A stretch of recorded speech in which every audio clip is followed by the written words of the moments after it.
नमस्कार सांग मैंने आपण मान को केएमएम लाइव चैनल रे स्वागत। सजना सागरे अनेक प्रकार औषधीय गुण रही है। सजना साग को प्रत्येक दिन गोटे रंग भाजिकी खाई खाई बोर लगी जीवनी। सजना साग को थरे एपरिका रोषे करंतु माने जो माने कि सजना साग केबे भी खाआंतीनी मागी मागिका खाइबे। सजना साग नबा किछिगा आलू नबा गोटे बड़ साइज, कुंदरी नबा 100 ग्राम, जह्नी मध्य नबा 100 ग्राम। एथिरे जो सबू परिबा आपण माने खाइबा पई भल पांती से सबू परिबा को ऐड करि परिबे। सरिष तेल नबा 3 चामच। आपण माने सरिष तेल बदल रिफाइन तेल रे मध्य बनै परिबे। सुखिला लंका 2टी ऐड करिबा। एबे एथिरे मीडियम साइज प्याज गोटे ऐड करिबा। प्याज को हल्का रेड कलर आसीबा जाय भाजी नबा। एबे आमे आलू को ऐड कर दबा। आलू 50% कुक हबा परे एथिरे एबे आमे कुंदरी को ऐड कर दबा। कुंदरी को पूरा पतला पतला साइज करी काटिबे। तेबे हेले सजना साग सहित कुंदरी मध्य पूरा मिक्स हे जिवो। कुंदरी को एबे आमे 50% कुक हबा जाए भाजी नबा।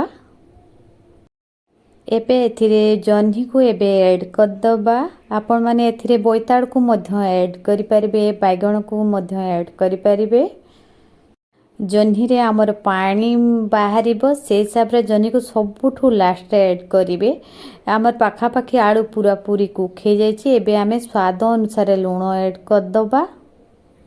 जह्नी रे जो पानी अंश बाहरिबो से पूरा देखंतु सुकला हे गला। एबे एथिरे आमे सजना साग को ऐड कर दबा। सजना साग को कढ़ारे दबा माने खुसनी साहाय्य रे चलेबा। जिते समय ने आम सजना साग पूरा पूरी कमी जाए। आम जह्नी रे टोटाली पानी थिलानी पूरा सुकला हो जाइतिला। एबे आमे सजना साग पई अल्प टिके हाथ रे नेकी आमे पानी ऐड कर दबा। गैस रे बनेबे हेले गैस को हाई फ्लेम रे रखिकी सजना साग भजा को बनेबे।